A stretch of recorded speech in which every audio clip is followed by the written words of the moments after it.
It needs a person whom it can go rely upon and get its insurance done back, and that's where reinsurance comes into picture. They will also try to reduce the risk on the other part. They will give the underwriter a better capacity, a better room to increase the space. Insurance is something that might not be on a single stop solution or one by one case. The reinsurer will also have the rights to accept or deny at any given point of time.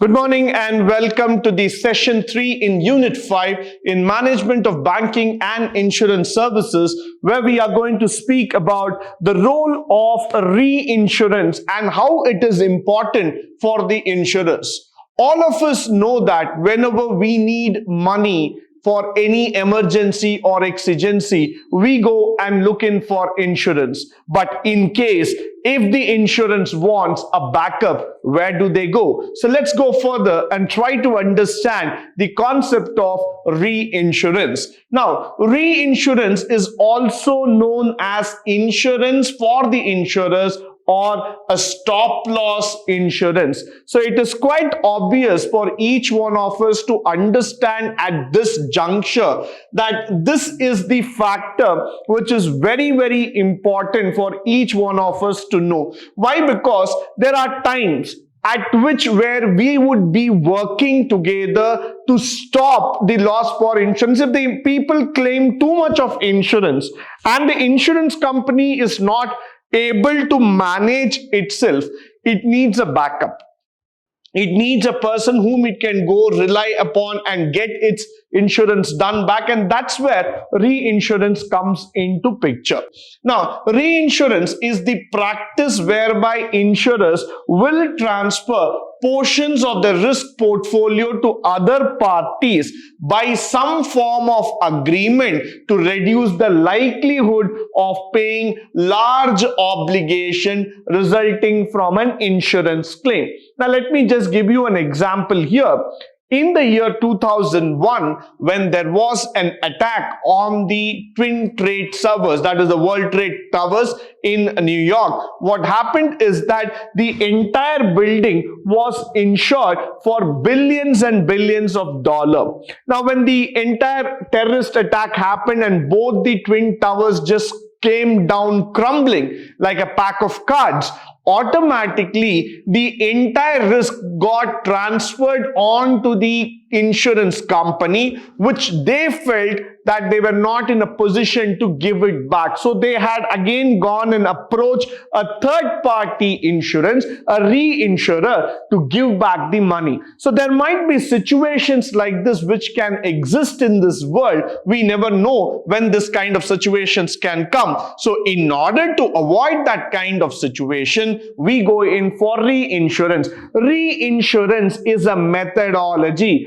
by which a large obligation, you can see that some portion of the risk will be automatically transferred to the other person. So that is where this becomes a very, very important factor. So you don't have to take the entire risk portfolio on your head. You can probably transfer a part to the other. So suppose there might be a situation where you might have to pay a large amount of money as an obligation, as a insurance amount back, the reinsurers can come and help the insurance company. Now, moving further, how does the reinsurance work?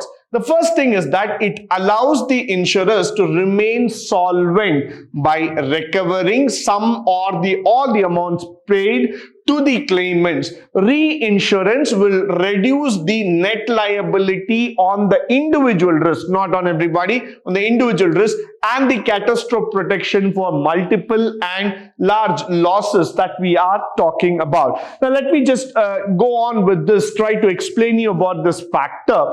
It will actually allow the companies to maintain their liquidity position at any given point of time.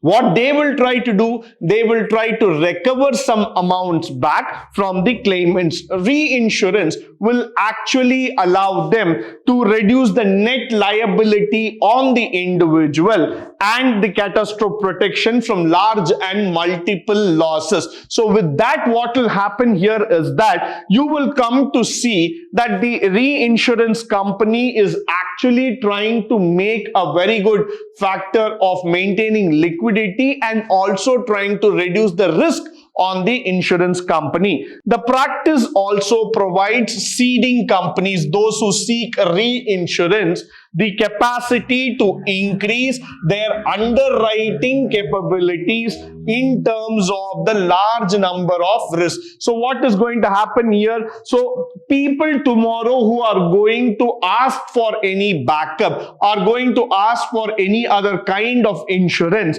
there what happens? The capacity to increase their underwriting capacities, that is, they can go ahead and increase it in terms of the number and size of risk. So now what will happen? They will also try to reduce the risk on the other part. They will give the underwriter a better capacity, a better room to increase the space, to increase its capabilities in terms of settlement of the claims. Now, moving further, let's talk about the benefits of reinsurance. Now, what are the benefits? By covering the insurer against the accumulated individual commitments, reinsurance gives the insurer more security for its equity and solvency by increasing the ability to withstand the financial burden when the unusual major events occur. So this is also very, very important.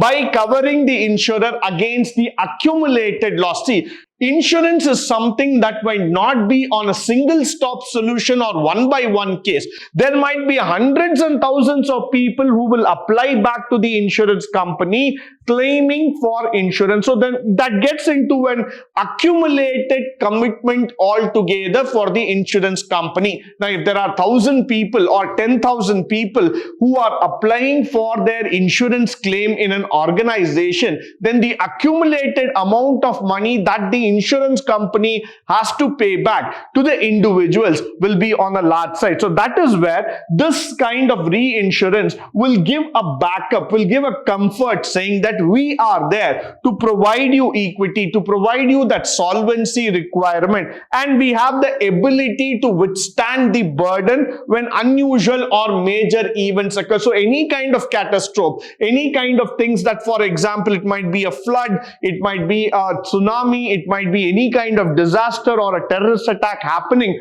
we are maintaining sufficient liquidity and cash with us so that the companies do not become insolvent. So that is where insurers will provide a backup that is necessary for the insurance companies. Now, the next thing is that through the reinsurance, you can also see that insurers may underwrite policies covering a large quantity or volume of risk without excessively raising administrative costs to cover their solvency. So suppose you require margin to support your facility, to support your activities, definitely we are there to provide you. In addition, reinsurance makes sustainable liquid, substantial liquid assets available to the insurers in case of exceptional losses. So this is also very, very important. In case when the insurance company want to maintain their margin and they want to give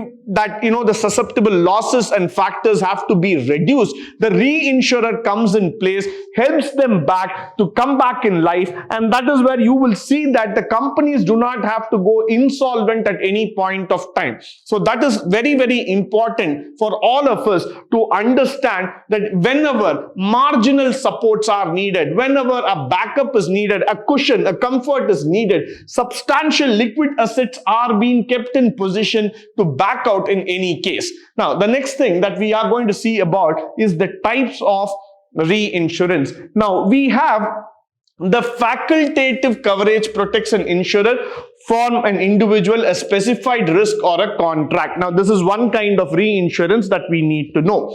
If several risk or contracts needed the insurance, they negotiate it separately. They will do it on a case-by-case basis. That's what we mean by a facultative coverage altogether. The reinsurer holds all rights of accepting or denying facultative response, the reinsurance proposal altogether. So at any given point of time, there is going to be a factor which I would like to talk about by saying that in any coverages that is needed, any kind of specific support is needed, this coverage package is going to give. The reinsurer will also have the rights to accept or deny at any given point of time.